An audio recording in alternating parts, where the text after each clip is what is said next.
Yang kedua, ciri hubungan yang tidak sehat itu membuat yang lain merasa buruk tentang dirinya sendiri.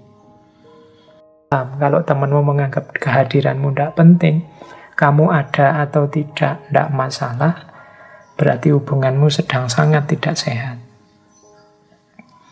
Orang itu kan di antara penghargaan yang didapat dari orang lain adalah kehadirannya dihitung. Ini kalau hubunganmu dengan yang lain seperti ini, ya berarti hubungan itu sedang tidak sehat.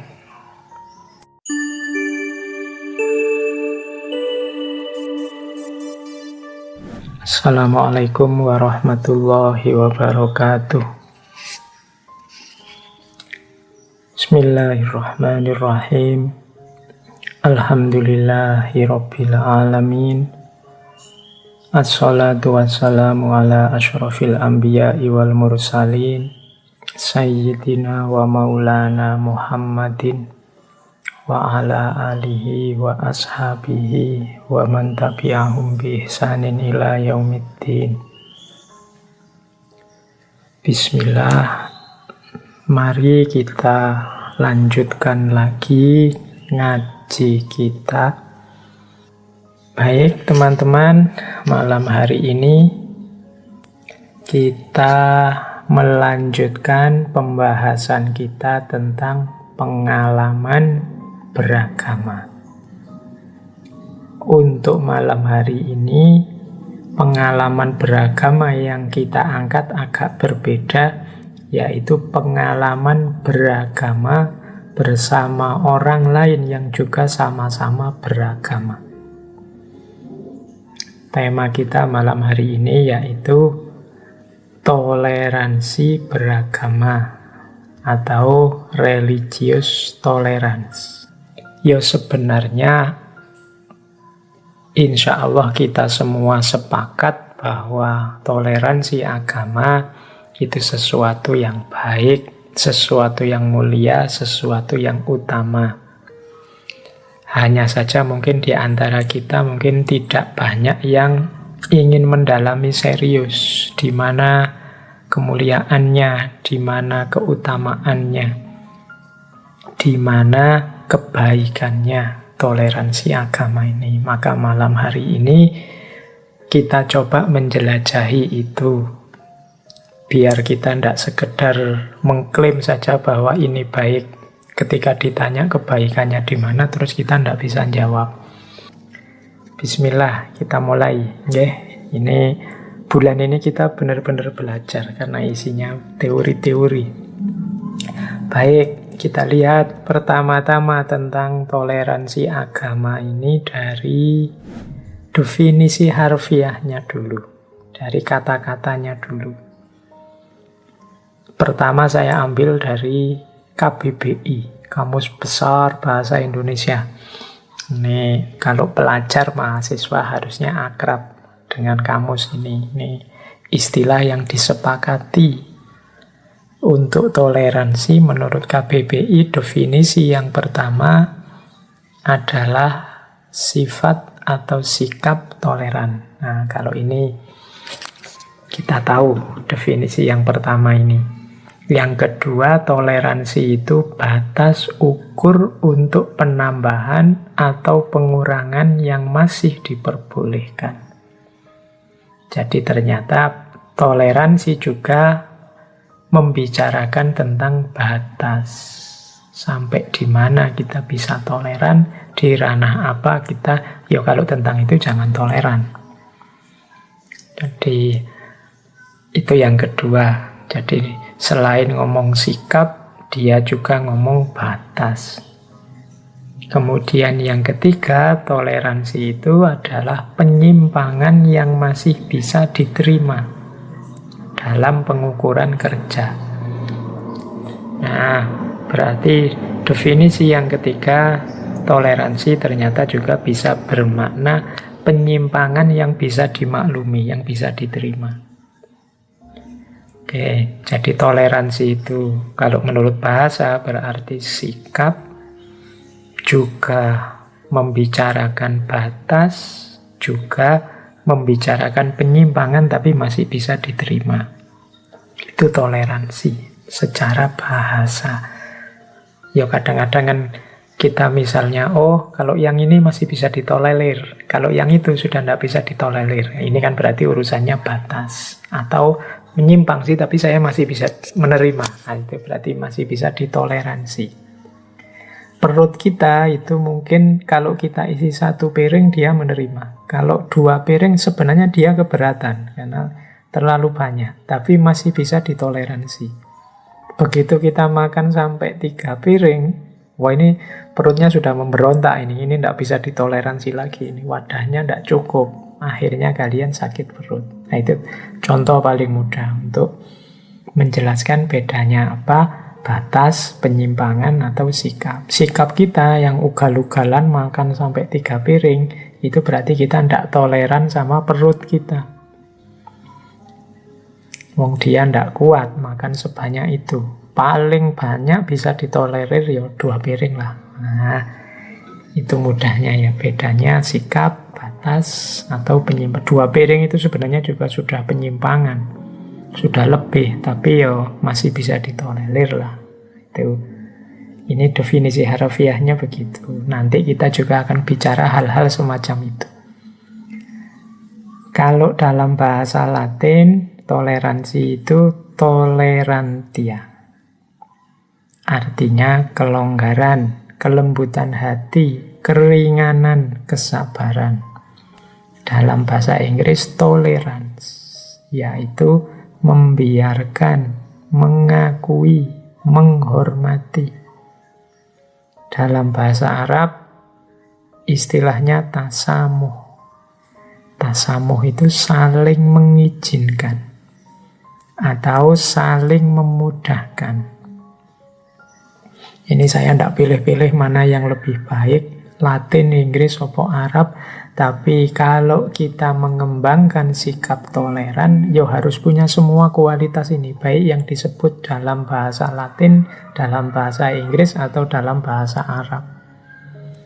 Toleran berarti adalah sikap kelonggaran, kelembutan hati, keringanan, kesabaran.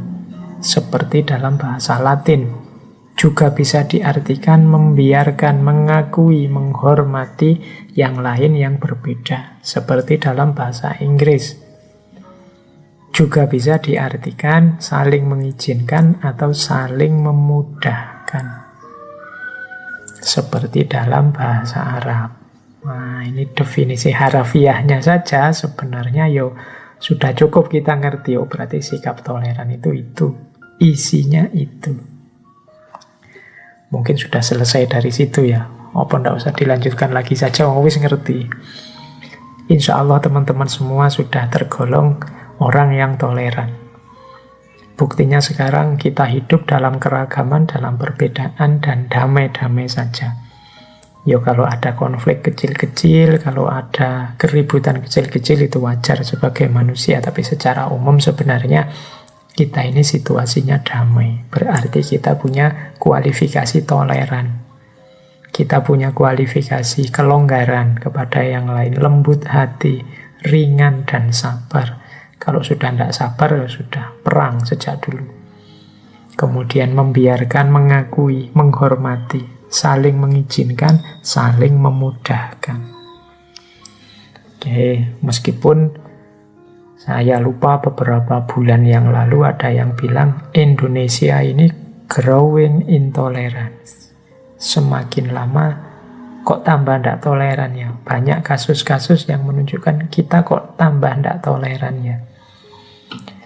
Ya semoga kasus-kasus itu hanya berhenti di 1-2 kasus. Anggap saja kasuistik. Semoga tidak menyebar kemana-mana. Dan intinya kita punya jati diri toleran. Ini sudah dicontohkan dulu sejak zaman Kanjeng Nabi ketika hidup di Madinah bersama komunitas Yahudi, komunitas Nasrani. Dengan piagam Madinahnya bisa berdampingan.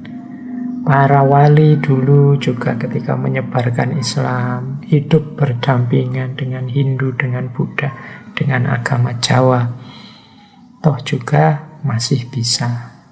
Nah, jadi ajaran nenek moyang kita, ajaran para salafus soleh itu juga isinya menyarankan kita untuk mau menerima, memudahkan, bersabar, hidup bersama yang lain yang berbeda. Ini perilaku toleran. Baik, kita lanjutkan nambah ilmunya. Nah, ini saya rangkum secara umum di luar ekspresi sosial, ekspresi individual. Batinnya seorang yang toleran itu isinya paling tidak 4. Yang pertama, menghormati. Yang kedua, menghargai. Yang ketiga, peduli atau simpati. Yang keempat, merasakan atau empati. Ini juga level-level. Yang pertama, menghormati. Menghormati itu mungkin bahasa Inggrisnya respect. Respect itu membiarkan sesuatu sebagaimana adanya. Nah, ini menghormati. Jadi pertama-tama batin kita menghadapi perbedaan itu harus mau hormat, mau menerima sesuatu sebagaimana adanya. Ya karena kalau kita tidak mau menerima yang berbeda sebagaimana adanya, itu yang berat justru diri kita sendiri. Kalau kita tidak suka orang, tidak menerima orang, tidak menghormati orang, itu jangan dikira orang yang tidak kita sukai dan tidak kita terima merasakan sesuatu yang berat. Justru pertama-tama yang berat itu batin kita sendiri, hati kita sendiri. Kita gelisah memikirkan keberadaannya. Padahal mungkin dia tidak pernah mikir keberadaan kita. Dia menerima saja kehadiran kita sehingga hatinya ringan. Tapi justru kita yang tidak menerima, batin kita yang berat.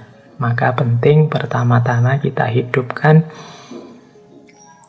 penghormatan, penerimaan terhadap yang berbeda. Yang kedua, menghargai. Kalau menghormati ini mungkin konotasinya lebih pasif, kalau menghargai ini lebih ke aktif. Menghargai itu misalnya teman kita sedang ibadah, dia punya keyakinan yang berbeda dengan kita. Sementara kita waktu lagi bebas, free, pingin nyetel musik keras-keras misalnya. Oh ndaklah, kasihan temanku yang sedang ibadah. Nanti kalau saya nyetel musik keras-keras, dia terganggu. Itu menghargai. Ada unsur aktifnya. Ya meskipun kadang-kadang orang dianggap sama saja menghormati dan menghargai. Tapi menghargai ini ada unsur aktifnya. Jadi penerimaan tadi diwujudkan dalam tindakan-tindakan, mungkin kata-kata, mungkin perbuatan. Nah, ini sejenis penghargaan. Ada wujudnya penghormatan tadi dalam bentuk penghargaan. Yang ketiga, simpati. Simpati itu peduli. Lebih dalam dari simpati, empati. Kalau empati itu turut merasakan. Kalau simpati, peduli dari luar. Kalau empati, turut merasakan sampai dalam. Misalnya, ada saudara kita sedang sedih karena habis broken heart, diputus oleh pacarnya. Nah, itu kalau simpati, itu kamu mungkin ngirim WA, saya turut berbelasungkawa atas nasibmu yang baru saja diputus. Nah, itu peduli namanya, ndak cuek. Di bawah simpati itu cuek, peduli amat kamu diputus apa enggak. Aku sendiri juga enggak pernah punya pacar kok. Nah itu berarti di bawah simpati. Kalau simpati itu ya meskipun kamu enggak ngalami, kamu ikut menyatakan peduli. Saya ikut sedih, kamu baru diputus, itu simpati. Lebih dalam lagi empati. Empati ini bahasa lainnya transposisi. Jadi engkau memposisikan dirimu di posisi temanmu yang alami. Seandainya aku yang diputus, seandainya aku yang merasakan itu, seandainya aku yang ngalami itu, aku bisa merasakan sedihnya, aku bisa membayangkan beratnya. Itu empati. Ada yang bilang untuk bisa mengempati itu kita harus punya pengalaman yang mirip, yang sama. Seandainya aku punya pendirian, punya keyakinan kebenaran, kemudian dipaksa untuk mengakui kebenarannya orang lain, betapa galaunya aku. Maka aku bisa merasakan kesedihannya saudaraku itu. Itu namanya empati. Tidak sekedar melihat dari luar, tapi turut merasakan di dalam. Seandainya aku dicaci maki, dilecehkan keyakinanku seperti itu, maka aku bisa merasakan betapa sakitnya hati, betapa down-nya mental. Nah, itu namanya mampu empati. Jadi dalam kita bertoleransi, kalau bisa, tidak cuma lahiriahnya, tapi juga batinnya. Batinnya toleransi, itu isinya menghormati, menghargai, peduli atau simpati. Dan yang keempat, merasakan atau empati. Jadi ini kualitas-kualitas batin yang hendaknya kita hidupkan dalam rangka kita menjalani hidup bersama yang lain yang berbeda, atau dalam rangka bertoleransi. Baik, nah untuk selanjutnya saya lanjutkan uraiannya. Kalau ini lebih dalam lagi, kita lepaskan dulu dari konsep-konsep formal tentang toleransi. Sekarang kita belajar tentang seperti apa sih hubungan dengan yang lain yang berbeda-beda ini, mana yang sehat, mana yang tidak sehat. Saya awali dulu dengan hubungan yang tidak sehat. Nah, ini berarti konsep yang akan berlawanan dengan toleransi. Hubungan yang tidak sehat. Sebenarnya ini teorinya universal, bisa untuk hubunganmu di level apapun. Seperti apa hubungan yang tidak sehat itu? Hubungan yang tidak sehat itu salah satu atau keduanya, ini bisa salah satunya, bisa keduanya. Salah satunya saja itu sudah merusak hubungan, apalagi keduanya. Lahirnya mesti konflik, tawuran, gegeran, ruwet pokoknya. Nah, cirinya apa yang tidak sehat? Yang pertama, berusaha untuk mengontrol, mendikte, atau memanipulasi. Jadi, kalau kalian punya hubungan tentang apapun, dalam hal apapun, kalau dalam hubungan itu isinya saling ngontrol, saling dikte, saling memanipulasi, hubungan ini akan sangat berat kalian jalani.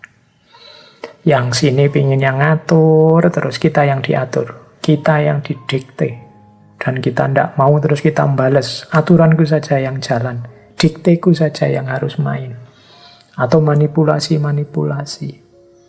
Kita dipaksa untuk tidak genuine sesuai keinginan kita. Kita dipaksa memanipulasi hidup kita, cara berpikir, cara berperilaku kita versi dia. Versi kita sendiri dianggap tidak cocok, tidak pas. Nah, kalau ada penyakit yang pertama ini, ayo cepat-cepat saling introspeksi. Karena menyangkut hidup bersama, ya introspeksinya bersama. Tadi namanya dialog. saling terbuka memberi informasi, biar tidak saling ngontrol, saling dikte, apalagi saling memanipulasi. Yang pertama. Yang kedua, ciri hubungan yang tidak sehat itu membuat yang lain merasa buruk tentang dirinya sendiri.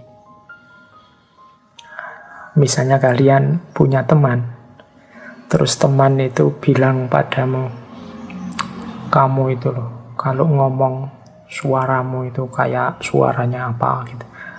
Wah, kamu langsung drop, kamu langsung minder, besok-besok kamu mau ngomong ragu-ragu. Wah, suaraku ini jelek kayak katanya temanku. Nah, ini hubungan yang semacam ini tidak sehat. Membuat temanmu merasa buruk tentang dirinya. Ya mungkin yang diucapkan benar, tapi caranya menyampaikan, caranya mengucapkan membuat orang merasa buruk tentang dirinya sendiri. Nah, ini juga hati-hati. Jadi biasanya membuat orang merasa buruk tentang dirinya ini dengan cara mengungkap aib-aibnya. Atau yang kedua, dengan cara mengolok-olok atau memanggil dengan sebutan yang tidak disuka. Jadi kadang-kadang kan kita mungkin karena menganggap Allah sudah temannya sendiri aja, Allah sudah akrab ini aja, terus kita bikin panggilan-panggilan yang temanmu sebenarnya tidak suka kalau dipanggil itu. Mungkin kamu panggil karena berat badannya, terus kamu panggil halo gendut, halo yang punya kelebihan badan, halo yang kerempeng, halo yang keriting, halo yang... Yo, alhamdulillah kalau temanmu hatinya luas dan suka. Tapi kalau dia tidak suka, hubunganmu adalah hubungan yang tidak sehat. Apalagi terus hasilnya adalah meruntuhkan kepercayaan dirinya. Jadi relasi yang membuat orang yang berhubungan dengan kita merasa buruk karena kita ungkap aibnya, kita memanggil dia dengan sebutan yang dia tidak berkenan, atau kita meruntuhkan rasa percaya dirinya. Nah, ini jenis hubungan yang tidak sehat.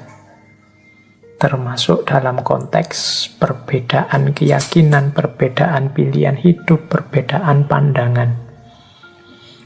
Misalnya perbedaan pandangan, misalnya ada temanmu punya pendapat apa, terus kamu jatuhkan rasa percaya dirinya. Pikiran kayak gitu kok diungkapkan, disampaikan. Oh, belajar dulu sana lu, baca buku dulu, ikuti ustadz-ustadz siapa dulu yang lebih dalam. Kamu itu masih dangkal kok berani-beraninya ngomong. Nah, itu meruntuhkan rasa percaya diri. Kalau ada teman atau relasi yang seperti ini, bukan berarti temanmu dibuang saja, tapi hubunganmu sedang tidak sehat. Kalau bisa, cari momen untuk dialog, ngomong berdua. Seperti tadi ya, level paling tinggi hubungan yang produktif itu ada dialognya, saling terbuka. Jadi ciri yang kedua.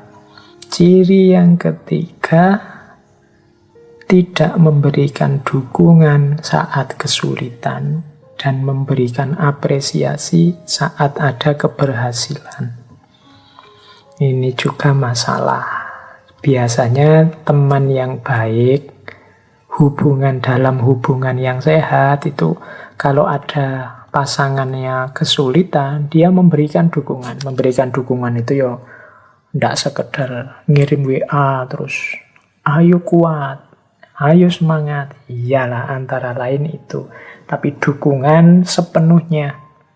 Kalau dukungan kata-kata menguatkan, diberikanlah kata-kata. Kalau butuh dukungan tenaga, tidak eman dengan tenaga yang dikeluarkan untuk mendukung. Kalau butuh biaya, semampunya ya dibantu sesuai kemampuannya. Nah, ini hubungan yang sehat namanya. Jadi kalau sulit, siap membantu dengan apapun sejauh mampu. Nah, ini teman yang baik. Dan apresiasi saat keberhasilan. Kalau ada yang sukses, ikut seneng, ikut gembira, disampaikan kesenangan, kegembiraan itu. Nah, ini hubungannya terus menyenangkan, jadi menggembirakan. Tapi kalau punya teman, kalau sulit, diam saja, menjauh malah. Kalau kita sukses, dia tidak memberikan apresiasi sedikit pun. Nah, ini berarti ada sesuatu yang tidak sehat. Apalagi yang terakhir itu, kalau ada ciri tidak menganggap penting kehadiran. Wah, ini sudah wassalam. Kalau temanmu menganggap kehadiranmu tidak penting, kamu ada atau tidak masalah, berarti hubunganmu sedang sangat tidak sehat. Orang itu kan di antara penghargaan yang didapat dari orang lain adalah kehadirannya dihitung.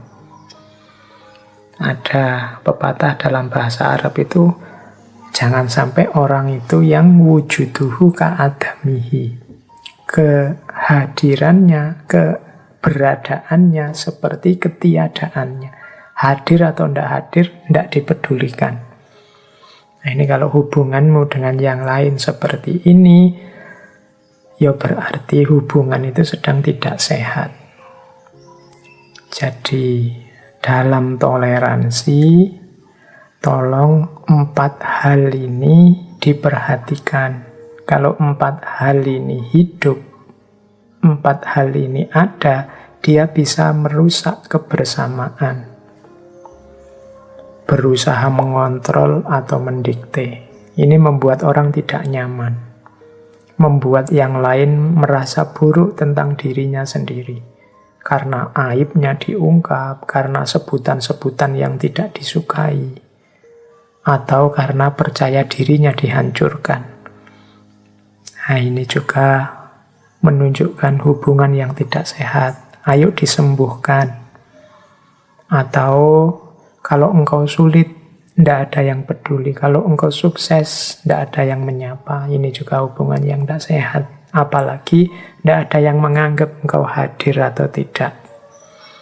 Kalau hubungan semacam ini hidup, ciri-ciri ini ada, cepat-cepat diatasi bersama.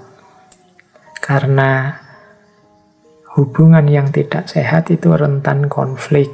Ya, kalau hubungan antara sesama anak muda yang pacaran tidak sehat, konflik bubar, gampang cari yang lain terus kemudian ganti lagi yang baru. Tapi kalau lingkungan sosial, misalnya tetangga kita yang hidup bersama kita, itu kalau tidak sehat, ya kita akan tersiksa terus menerus. Zaman sekarang kan tidak mudah, pindah aja lah Pak, gak usah di situ. Ya pindah, ngomongnya enak. Sekarang pindah kemana, biayanya siapa yang nanggung, dan seterusnya. Maka ayo menjalin hubungan yang sehat saja.